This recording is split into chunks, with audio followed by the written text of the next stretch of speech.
A very good afternoon to esteemed professors and my fellow researchers. I am Akansha Pandit from the Department of Botany, Banaras University, and the topic of my presentation is climate warming and nitrogen deposition, transforming soil nutrient balance in tropical grasslands.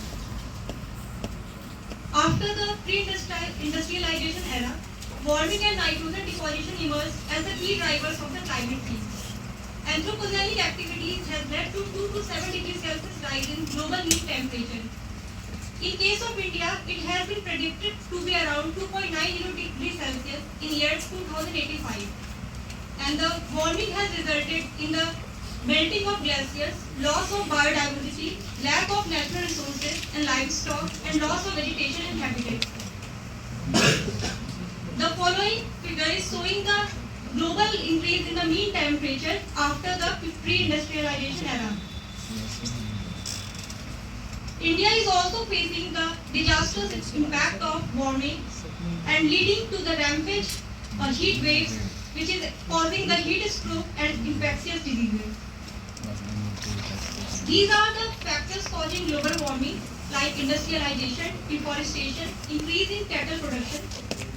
All are causing increase in the gases like carbon dioxide and methane, which is trapping the heat and causing the greenhouse effect. So the asymmetric warming. It has been shown by the studies that warming has asymmetric pattern. Our night are getting more warmer than our daytime because of the differential effect of temperature, and it's also causing the alteration in the soil parameters. Another key driving factor is atmospheric nitrogen deposition. After the increase in the industrialization and urbanization, the increased need of producing more food products causing the release of atmospheric nitrogen deposition in the form of dry deposition and wet deposition, which is causing the further decrease in the pH level of soil and harmful effect on their nutrient availability. This is the severity of atmospheric nitrogen deposition in the worldwide, and it has been projected that by the 2050 there has been 125 teragram nitrogen per year increase. These are the some sources causing the nitrogen deposition like agriculture, transportation, fossil fuel combustion, and thermal power plant, and industrial nitrogen fertilizer production. At the global scale, there is increase of 125 teragram nitrogen per year by the year 2050, and in case of Asia, it has been projected to be increased by 105.3 teragram nitrogen per year by the year 2030. And the average global rate of nitrogen deposition is increasing more than 100 kilogram per hectare per year. Now warming and soil. In terrestrial ecosystem, the temperature and moisture are the key determining factor of the soil processes. Rise in temperature is causing the increase in the decomposition, which causes to inhibit the storage of soil organic carbon, and the change in the soil respiration, soil microbial composition activities, and enzymatic activities, mineralization, and the pattern and cycling of carbon and nitrogen. In the same way, nitrogen deposition is also impacting the soil nutrient cycling, and in case of nitrogen limited ecosystem, it's causing the stimulating the soil nitrogen mineralization and have the favorable effect. But in case of nitrogen saturated ecosystem, it causes the further soil acidification and leaching and nutrient eutrophication. And it is also increasing microbial activity temporarily and indirectly changing the soil organic matter quality. Nitrogen addition had caused the decrease in soil bacterial biomass but did not cause decrease in soil fungal biomass. So the knowledge gap is there are so many studies has already been done on these climate change driving factors in several parts of the world, in the temperate and alpine and in the Arctic grasslands and forests. But still there is lack of study from the tropical grassland on the impact of warming and nitrogen deposition. And in case of interactive effect, there is no such study still found from the tropical grasslands. So why the tropical grassland? Because it is the global key component of global carbon balance and it covers the 40% of Earth's terrestrial surface. So my research objective is to analyze the impact of experimental warming and nitrogen deposition. And my result, this is my experimental diagram, which has shown for warming I have used infrared radiation, and for giving nitrogen treatment I have used urea, which is in 3 levels, 0 kilogram, 30 kilogram and 60 kilogram nitrogen per hectare per year. In case of warming, I have given 3 doses of warming.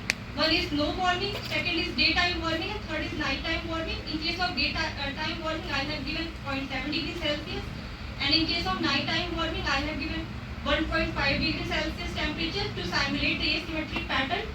This is the methodology, and my result has shown the negative effect of warming in the soil moisture and soil pH, the positive effect of warming on soil temperature, and nitrogen has further decreases the soil temperature, soil moisture, but increases the soil temperature and decreases the soil pH. In case of liter mass loss, with increase in warming there is increase in the liter mass loss, and in case of nitrogen deposition, the increase in the level of nitrogen is further increasing the liter mass loss, and warming and nitrogen has synergistic effects. In case of decay constant, the same trend has been followed. In case of winter and rainy season, warming and nitrogen has a positive effect, but in case of summer season, warming has negative impact on the litter decomposition process, maybe because of evapotranspiration, which is causing the soil moisture to the level where the microbial activities and enzymatic activities are not possible. The same trend has been followed by urease activities, dehydrogenase activities, which is this enzyme is an indicator of microbial activity. And beta-glucosidase, a very important enzyme of carbon cycle, has followed the same trend. That is the positive impact of warming and nitrogen in winter and rainy season, but negative impact of warming in summer season, and synergistic effect of warming and nitrogen in all the seasons. The same response has been observed in the nutrient availability, that is ammonium and nitrate. With increase in ammonification and nitrification, there is increase in the availability of nutrient in winter and rainy season in the response of warming and nitrogen treatment.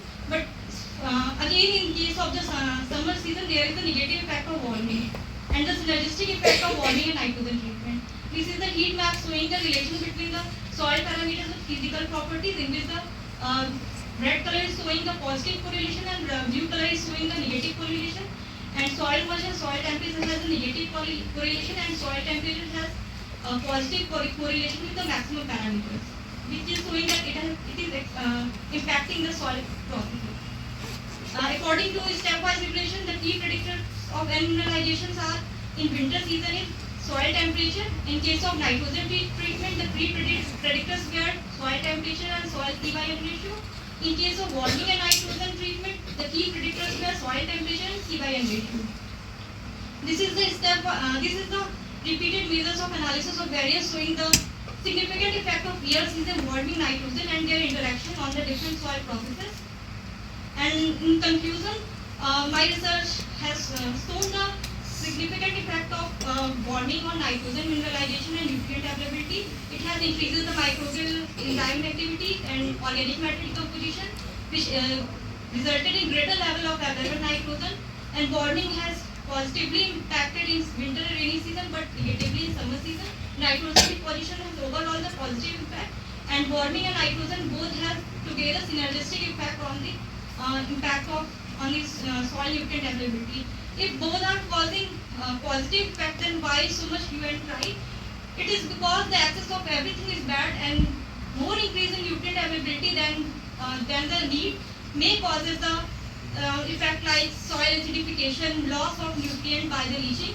So it is so my study is providing the impact of warming and nitrogen in the soil processes in case of tropical grassland, which is still not found in any published papers. And my implication is that we can use this type of monitoring studies for the making of policies to making mitigation strategies for nutrient loss. And there is critical need for further long-term ecosystem resilience. type of experiments need more than 3 years of experimental data. Thank you.